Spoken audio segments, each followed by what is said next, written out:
পেরেছিলেন আমেরিকার বিরুদ্ধে ইউরোপের ন্যাটোর অন্তর্ভুক্ত দেশগুলো সৈন্য সাজাবে আমেরিকার বিরুদ্ধে, রাশিয়ার বিরুদ্ধে নয়, সামরিক প্রতিরোধ গড়ে তুলবে। গ্রিনল্যান্ড নিয়ে সেটাই হতে চলেছে। কেউ কি ভেবেছিল ইউরোপীয় ইউনিয়নের সঙ্গে সমঝোতার বার্তায় বসবেন রাশিয়ার প্রেসিডেন্ট ভ্লাদিমির পুতিন? কেউ ভাবেননি, কিন্তু সেটাও হচ্ছে। আসি আজকের আলোচনার প্রসঙ্গে। একেবারে হাতে গরম টাটকা খবর যা সব পাচ্ছি, তা যদি আবার হঠাৎ করে নতুন কোনো পরিস্থিতির দরুন পাল্টে না যায়, তাহলে 12ই ফেব্রুয়ারির নির্বাচন হচ্ছে না, নির্বাচন হবে কয়েক মাস পরে।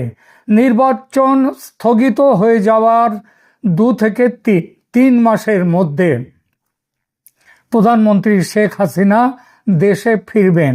অবশ্য প্রধানমন্ত্রী হিসেবে সম্ভবত নন, আসতে পারেন কেয়ারটেকার সরকারের প্রধান হিসেবে, কিংবা কোনো সরকারেরই প্রধান নন, তিনি চলে আসতে পারেন। তখন একটা প্রশ্ন আসবে যে তার বিরুদ্ধে তো নানা রকম মামলা আছে, তার মৃত্যুদণ্ডের সাজা আছে, এই সময় কি তার আসাটা তার পক্ষে নিরাপদ কিনা, আমরা সেসব আলোচনায় যাব।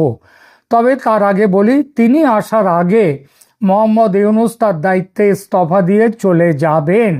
যুক্তরাষ্ট্র বা ইউরোপের কোনো দেশে নয়, পৃথিবীতে ছোটোখাটো এমন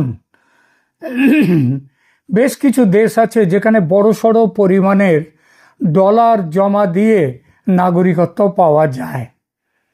সম্ভাবনা আছে তেমন কোনো দেশে যাবেন নোবেলজয়ী ডক্টর মোহাম্মদ ইউনূস।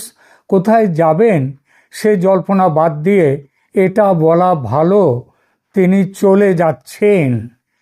এবার দু কথা বলি, কি এমন পরিস্থিতি হলো যে আমি এতটা জোর দিয়ে বলছি যে শেখ হাসিনা ফিরছেন দেশে? এর উত্তর একটাই, অন্য কারো কথা নয়, এমন ইচ্ছার এবং সিদ্ধান্তের কথা নিজেই বলেছেন নেত্রী। কিন্তু হঠাৎ করে এখন তিনি বলতে গেলেন কেন এ কথা? এটা কি কেবলমাত্র তার ইচ্ছার বহিঃপ্রকাশ, নাকি এই সিদ্ধান্তের পেছনে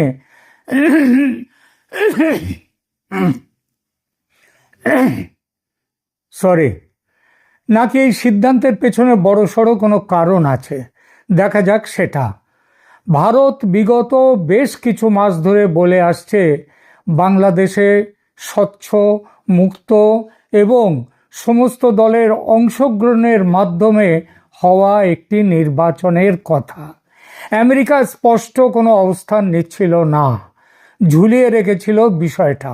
কিন্তু অতি সম্প্রতি আমেরিকা মনস্থির করে ফেলেছে, ইউনূস একজন চূড়ান্ত ব্যর্থ প্রশাসক, সেটা বুঝেছে ট্রাম্প প্রশাসন।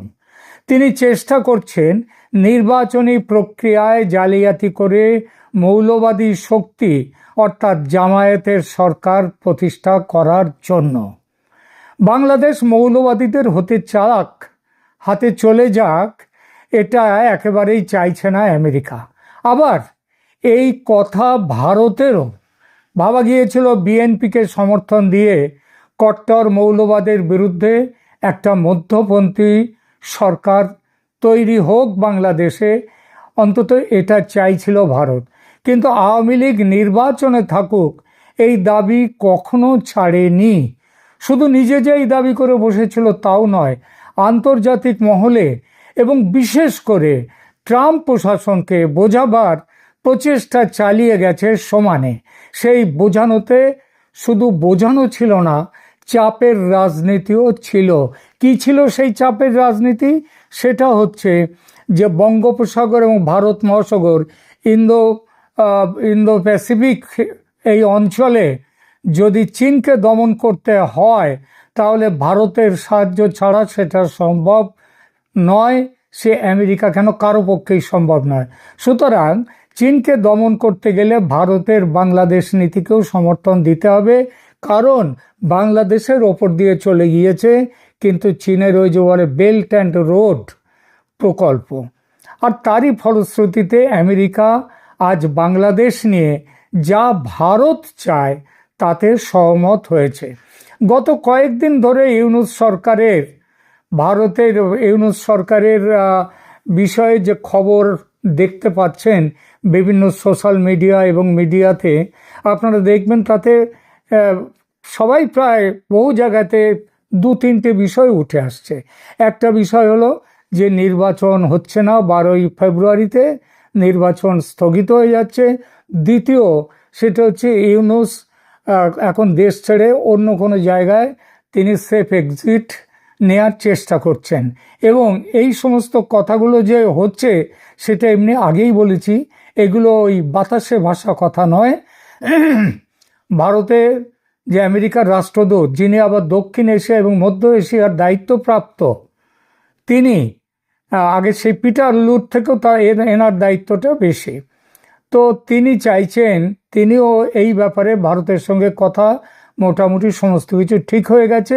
এবং শুধু সেটাই নয়, শেখ হাসিনার সঙ্গেও শোনা যাচ্ছে আমেরিকার দূতের, ভারতে আমেরিকার দূত, এমনকি বেন ক্রিস্টেনসন যিনি ঢাকায় আছেন আমেরিকার দূত হয়ে, তাদের সাথে আওয়ামী লীগের কথা হয়েছে।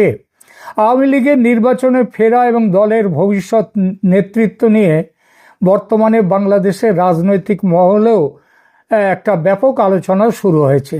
যে এই প্রশ্নটা উঠে এসছে, যদি শেখ হাসিনা আওয়ামী লীগ দলের ওপর থেকে অবস্থা যদি তুলে নেওয়া হয়, যদি তাদের ওপর থেকে স্বীকৃতি মানে নিষেধ যেটা রয়েছে সেগুলো যদি তুলে নেওয়া হয়, তাহলেও এই পরিস্থিতিতে আওয়ামী লীগ বাংলাদেশে ভোটে অংশগ্রহণ করবার মতো ক্ষমতা তার আছে কিনা, দলকে নেতৃত্ব দেবে কে। তাহলে নেতৃত্ব দেওয়ার প্রশ্নে একটা জিনিস বলতে আমি শুরু করেছিলাম, এই যে প্রতিবেদনের শুরুটা করেছিলাম যে শেখ হাসিনা দেশে ফিরছেন, এবং এটাও বলেছি সামনের নির্বাচন স্থগিত হওয়ার 2-3 মাসের মধ্যেই, মানে বড় জোর মে জুন, তার মধ্যেই বাংলাদেশে শেখ হাসিনা ফিরে যাবেন। কিন্তু তার আগেও ফিরতে পারেন। এই ফিরবেন, তিনি কিভাবে ফিরবেন এবং তিনি ফিরলেই তার উপরে যে মৃত্যুদণ্ড রয়েছে এইসবগুলো কী হবে। আমি অনেক রাজনৈতিক নেতা যারা আওয়ামী লীগের সঙ্গে যুক্ত এবং আমাদের সাউথ ব্লকে যারা এই রাজনীতির সঙ্গে যুক্ত রয়েছেন, তাদের অনেকেরই বক্তব্য হচ্ছে যে এই ব্যাপারে কোনো রকমভাবে, এই যে আমেরিকা খুব ভালোভাবেই জানে যে বাংলাদেশে এখন আইনের শাসন কিভাবে চলছে, আইনের শাসন বলে ওখানে কিছু নেই। সেখানে এখন শাসকের যে শাসন, শাসকের হুকুমে, শাসকের মতে চলে সেখানকার বিচার ব্যবস্থা। ফলে ইউনূসের পতন ঘটলে, ইউনূস যখন চলে যাবেন তার আগে কিংবা তার পরেও যে এখন রাষ্ট্রপতি একটি অর্ডিন্যান্স জারি করে তিনি শেখ হাসিনার মৃত্যুদণ্ড দেয়া হয়েছে যে আন্তর্জাতিক অপরাধ ট্রাইব্যুনালে, তার যে বিচার, সেই বিচারটাকে তিনি নস্যাৎ করে দেবেন, নেগেটিভ নালিফাই করে দিয়ে দেবেন তিনি। তো এই যে ব্যাপারটা রয়েছে, এটা যে কোনো মুহূর্তে হতে পারে। সুতরাং সেই মুহূর্তে শেখ হাসিনার দেশে না ফেরার, এবং ফিরলে তার যে না ফেরার কোনো কারণ নেই, এবং ফিরলে তাকে মৃত্যুদণ্ডের মুখোমুখি হতে হবে এটারও কোনো কারণ নেই, কারণ আইনগতভাবেই এগুলো তুলে দেওয়া হবে। সুতরাং এখন তাহলে আর যদি একটা প্রশ্ন এখানে এসে যায় যে এর বিরুদ্ধে এখন মাঠ পর্যায়ে যদি নির্বাচনটা খুব বেশি না পেছায়, তাহলে মাঠ পর্যায়ে কিভাবে এই ব্যাপারগুলো কিভাবে নির্বাচনের মুখোমুখি হবে। তার জন্য আওয়ামী লীগ একটি দ্বিতীয় বিকল্প সেটাও তৈরি করে রেখে দিয়েছে। সেটা হচ্ছে এখানে কারো সম্ভাব্য নেতৃত্ব দিয়ে মাঠ পর্যায়ে আওয়ামী লীগের প্রচার অভিযান শুরু করে দেয়া, সেটাও শুরু হয়ে গেছে। আমি একটা কথা প্রসঙ্গে আপনাদের বলেছি এখানে যে আওয়ামী লীগের যখন এই সরকার চলে যাবে, অন্তর্বর্তী সরকার, তখন একটা কথা উঠবে যে সেখানে অন্তর্বর্তী সরকারের পরিবর্তে কী ধরনের সরকার সেখানে আসতে পারে। সেখানে আমি বলেছি কেয়ারটেকার সরকার। কথা চলছে এই কেয়ারটেকার সরকারের প্রধান হয়েও শেখ হাসিনা ফিরে যাবেন দেশে। তার কারণ হলো আইন অনুযায়ী, সংবিধান অনুযায়ী এতদিন যে সরকার ছিল সেই সরকার অবৈধ, এবং এই সরকারের বিদায়ে বরং সংবিধানকে ফিরিয়ে আনার সম্ভাবনা তৈরি হচ্ছে। অর্থাৎ শেখ হাসিনাই প্রধানমন্ত্রী হিসেবে ফিরতে পারেন। কিন্তু এখানে একটা বিরোধিতাও চলছে যে দেশের মানুষের কাছে একটা যে গত 2024-এর যে জুলাই অভ্যুত্থান, সেই অভ্যুত্থানের কথা মাথায় রেখে একটা মধ্যবর্তী পথ বার করার চেষ্টা হচ্ছে। এই মধ্যবর্তী পথটা হলো নির্বাচন হওয়ার আগে এই যে সরকার তৈরি হবে, শেখ হাসিনা সেই সরকারের প্রধান হতেই পারেন, কিন্তু তিনি প্রধানমন্ত্রীর পদে না এসে তিনি কেয়ারটেকার সরকারের প্রধান হয়ে দায়িত্ব গ্রহণ করতে পারেন, এবং তারই অধীনে এই নির্বাচন অনুষ্ঠিত হবে, সেটা 3 মাস পরে হোক কিংবা তার কিছু সামান্য কিছু আগে পরে হোক, যেটাই হোক সেটা হবে। সুতরাং এখন এই পরিস্থিতিতে একটা পরিষ্কার জিনিস দেখা যাচ্ছে যে শেখ হাসিনা দেশে ফিরছেন এবং ক্ষমতাতেও ফিরছেন। এই ব্যাপারে ভারত, আমেরিকা একমত হয়ে গেছে। সবথেকে বড় দুটো স্টেক হোল্ডার বাংলাদেশের ব্যাপারে, একটা হচ্ছে ভারত আর একটা হচ্ছে আমেরিকা। যাতে আমেরিকার স্বার্থ এতদিন ধরে যে পদ দিয়ে ইউনূসকে দিয়ে যেসব কাজকর্মগুলো করে নেওয়া হয়েছে, সেইগুলোর ব্যাপারেও সদিচ্ছা